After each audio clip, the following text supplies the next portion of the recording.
Lufthansa Technik Malta se tinvesti 22 miljun f'hangar ġdid għal manutenzjoni tal-ajruplani mdaqsin biżwit il-faċilitajiet tagħha f'ħalluqa. Dan il-hangar jinkludi wkoll spazju ġdid li jessa sa 3 ajruplani ipparkjati.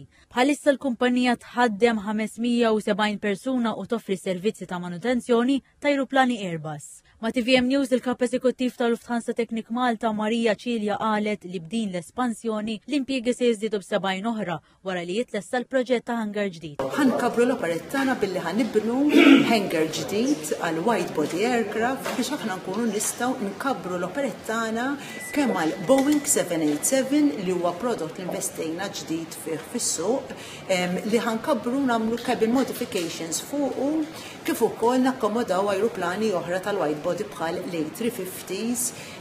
Fit-tnedija ta' dan il-proġett il-kap tal-operat tal-Lufthansa Technik Harald Gloy qal li permezz ta' dan il-hangar ġdid il-kumpanija se tkun tista' tagħmel xogħol ta' manutenzjoni fuq 787 Dreamliner. Lufthansa Technik Malta is expanding into Boeing 787 cabin conversion work. So Malta, Lufthansa Technik Malta is an important part of our growth plans.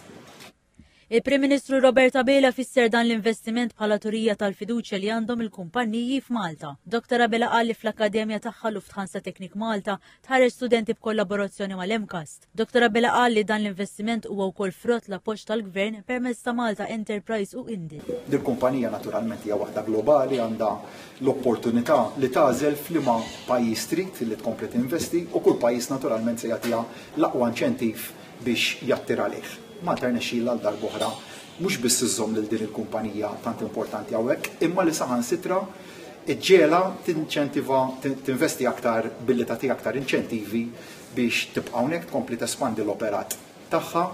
Il-Ministru għall-Ekonomija Silvio Xkembri qal li l-avjazzjoni wieħed mill-pilastri ewlenin tal-Viżjoni Malta 2050 li se tkun ippubblikata għal konsultazzjoni dal-waqt. Qal li permezz tal-ippjanar strateġiku, innovazzjoni u investiment b'saħħtu l-industrija tal-avjazzjoni qed tkun attrezzata għal futur biex tipprovdi servizz tal-ogħla livell.